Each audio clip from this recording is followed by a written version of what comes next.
pós-graduação na UFMG. Saiba como se preparar para os processos seletivos do segundo semestre. E ainda hoje, o Diário UFMG, as vagas de estágio Fica a Dica Especial Calouros. O Circuito UFMG está no ar.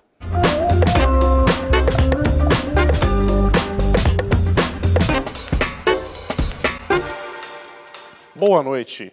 E com o início do segundo semestre, muitos programas de pós-graduação da universidade abrem processos seletivos. São diversas áreas do conhecimento, mas as etapas de seleção muitas vezes são parecidas. Na nossa entrevista de estúdio, nós vamos descobrir como se preparar para entrar em um curso de mestrado ou doutorado na UFMG. Quem vai conversar conosco é o pró-reitor de pós-graduação da UFMG, Rodrigo Duarte. Bom, professor, primeiramente, boa noite e obrigado pela presença aqui no circuito. Um prazer. Bom, a primeira pergunta é qual que é a primeira providência que um candidato de mestrado ou doutorado deve tomar no início do processo? Bom, o mais importante é que, a escolha da área, né, do programa no qual ele quer ingressar, e nesse sentido, vale a pena, ou a primeira providência a ser tomada é um exame cuidadoso do edital, não é? Do exame de seleção, que normalmente fica nas páginas dos programas. Certo. Tudo começa aí. Ok. E qual que é a importância de ter títulos acadêmicos numa carreira profissional? Bom, na verdade, hoje em dia, cada vez mais, né, a especialização, o conhecimento especializado, o conhecimento avançado, né, é exigido, né, praticamente em todas as carreiras, em todas as áreas do conhecimento, né? E, nesse sentido, mesmo para o ingresso no mercado de trabalho, né, mesmo que a pessoa não queira fazer uma carreira acadêmica, os títulos acadêmicos são um diferencial, né, sem dúvida alguma. Certo. E o que a universidade tem investido nessa área da pós-graduação, do doutorado e do mestrado? Na verdade, cada vez mais a pós-graduação é uma vitrine muito importante da qualidade do trabalho de ensino e de pesquisa que se faz na universidade, né? A UFMG está muito bem colocada nesse sentido, ela tem uma das melhores médias, de acordo com as avaliações da CAPES, né? Talvez a melhor ou a segunda melhor média do Brasil em termos de notas dos cursos, né? Então, o investimento é muito grande e existe todo um sistema muito bem montado, né, que conta com o trabalho dos docentes, dos pesquisadores, dos alunos, das secretarias, de todo, né, enfim, todo um esquema muito produtivo nesse sentido. Ok, pessoal, agora tire uma dúvida. Qual que é a diferença entre o mestrado acadêmico e o profissionalizante? O chamado mestrado profissional, não é? Por oposição ao mestrado acadêmico, é um mestrado em que o direcionamento dele é muito mais para o mercado de trabalho, não é? Normalmente, os mestrados profissionais, eles são criados em áreas que têm uma carência muito grande, assim, de pessoal muito bem capacitado, não é? Mas para desempenhar finalidades específicas, né?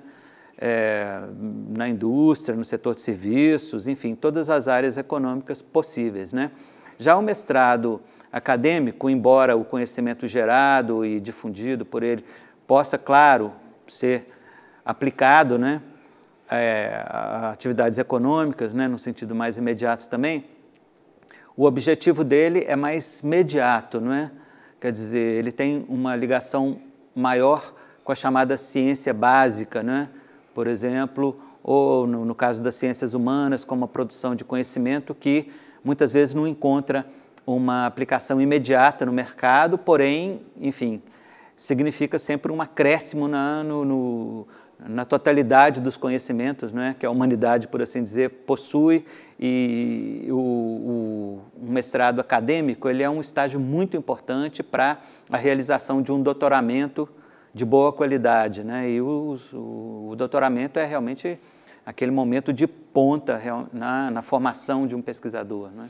E em relação aos processos seletivos aí do profissionalizante e do acadêmico, tem alguma diferença? Não, de um modo geral, todos os processos seletivos são feitos na base de edital. Existem diferenças, por exemplo, a partir das especificidades das próprias áreas do conhecimento, se é de ciências humanas, ciências naturais, ciências exatas, não é? E, eventualmente, para os mestrados profissionais, pode haver alguma diferença também em relação aos mestrados acadêmicos, mas, na verdade, cada programa possui critérios que são próprios. São parecidos todos eles, porque eles, enfim, todos eles têm o objetivo de avaliar se aquele candidato está apto realmente a ser bem-sucedido, né, no mestrado e, posteriormente, no doutorado, né? Mas, então, existe digamos, um campo comum entre todos os exames de seleção, mas, por outro lado, existe uma diversidade muito grande de acordo com as áreas, com o caráter, né? Se é, por exemplo, como você tinha dito, se é mestrado profissional, acadêmico, doutorado. Né? Certo. Em geral, como é que é? Uma prova, uma entrevista? De um modo geral, a prova de conhecimentos é quase sempre obrigatória, avaliação de currículo vitae, né? Enfim, entrevistas, enfim, todos esses meios, né, de avaliação podem ser usados e eles são escolhidos, digamos, pelos colegiados, né, de acordo com as especificidades das áreas. Né? Certo, professor. Agora, em relação ao idioma, o candidato tem que ter pelo menos domínio instrumental de uma língua estrangeira no mestrado e 2 no doutorado. Qual que é o motivo disso? Na verdade é o seguinte, tanto para o mestrado quanto para o doutorado, a capacidade de ler textos em língua estrangeira, não é cada vez mais um pressuposto para a realização de uma pesquisa, não é? Então, como existe uma diferença de nível importante entre o mestrado e o doutorado, pressupõe-se que, no caso do doutorado, o escopo, por exemplo, da bibliografia a ser empregada, né, pelo doutorando é maior e pode acontecer de, enfim, não haver textos naquela língua, numa língua só. Então, a possibilidade, né, o domínio, né, de uma segunda língua estrangeira, enquanto língua instrumental para leitura, abre, né, amplia os horizontes. Né? E a adequação ao projeto em outras universidades? Como é que funciona? O aluno quiser, em várias universidades tem adequação. Isso é uma coisa importante que normalmente consta nos editais também, são as áreas de concentração dos programas e as linhas de pesquisa, né?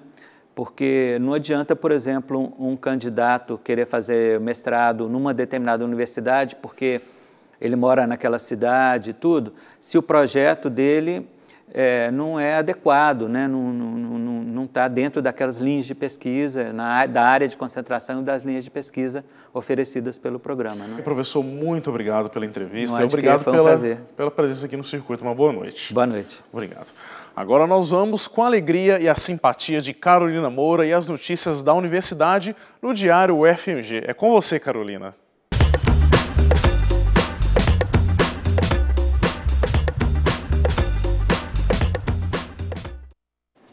Muito obrigada, Bruno. Boa noite. E começou hoje às 2 da tarde no auditório do Instituto de Ciências Exatas da UFMG, o 3º Fórum Mineiro de Estatística e Probabilidade. A programação vai até sábado e conta com 15 palestras, apresentações, discussões e minicursos.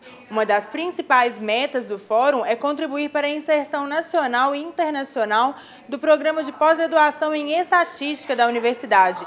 Os organizadores esperam que o evento proporcione um ambiente de trabalho mais estimulante para profissionais, estudantes de estatística e ciências atuariais da UFMG. E a Escola de Música da Universidade recebe hoje o duo de piano e violino, Mihalovic e Bastos, formado por Mariha Mihalovic e Miriam Bastos. Antes do concerto, às 5h40 da tarde, será realizada a palestra O Papel da Produção Cultural na Carreira do Artista, com a jornalista e produtora cultural Jane Medeiros. Já o concerto será às 6h30 da tarde no auditório Fernando de Melo Viana. E para terminar, um lembrete: é proibido fumar em locais fechados da universidade, de acordo com a portaria número 23, de 26 de março de 2009. Isso, claro, inclui a biblioteca central do campus, onde, segundo a ouvidoria, muitos estudantes e funcionários acabam visitando o local, mas se esquecem da proibição. Então fica o alerta. O Diário FMG volta amanhã. Uma boa noite. Bom, agora nós vamos com o Fica a Dica Calouros. Hoje o repórter Bremer Guimarães irá dar dicas sobre as bibliotecas. O sistema de bibliotecas da UFMG é formado por 26 unidades, mais a Biblioteca Central, que fica ao lado da Praça de Serviços no campus Pampulha. Para confeccionar a carteirinha da biblioteca, você deve ir até a biblioteca do prédio onde estuda e levar o comprovante de matrícula e a identidade. Para pegar a primeira carteira, você não paga nada, mas para outras vias há uma taxa de R$ 5. Cada faculdade tem a própria biblioteca, mas você pode fazer empréstimos em qualquer uma delas. O aluno tem direito a pegar emprestados até 5 livros e ficar com eles por 2 semanas. Depois desse tempo, você pode renovar o empréstimo por mais 2 semanas no site bu.ufmg.br. E na hora da devolução, fique tranquilo, você também pode devolver os livros em qualquer uma das bibliotecas da UFMG. O que não vale é perder o prazo de entrega, porque a multa é de R$ 1 por dia de atraso. As bibliotecas têm ainda sala de estudos e armários, para você guardar o material que não vai usar enquanto estuda. Amanhã eu falo sobre o CEL, o Centro Esportivo Universitário da UFMG. Até lá! Bom, amanhã a dica é sobre o Centro Esportivo da UFMG, não perca! E começou ontem a série de audiências públicas para discutir a proposta de criação da Pró-Reitoria de Assuntos Estudantis na UFMG. Ao todo, são 6 audiências. A meta é discutir a possível criação da Pró-Reitoria de Assuntos Estudantis.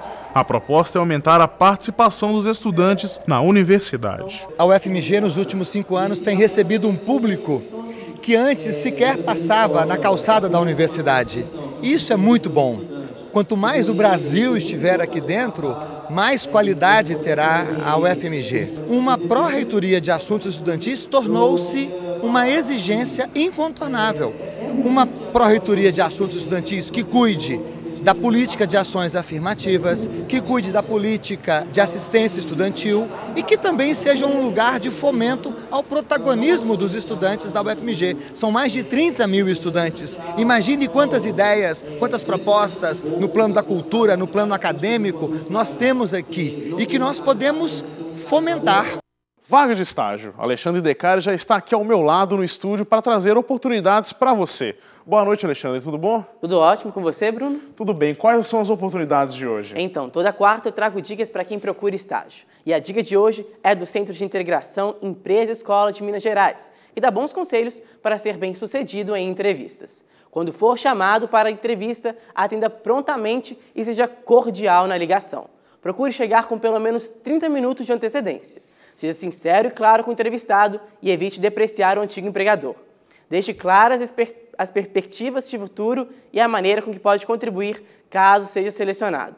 Evite roupas coloridas, decotadas, curtas, perfumes fortes e bonés. E para quem ainda espera esse convite, hoje eu trouxe 2 oportunidades. Começo pela Biblioteca da Fafiche, que está com inscrições abertas para alunos de Biblioteconomia, Arquivologia e Museologia.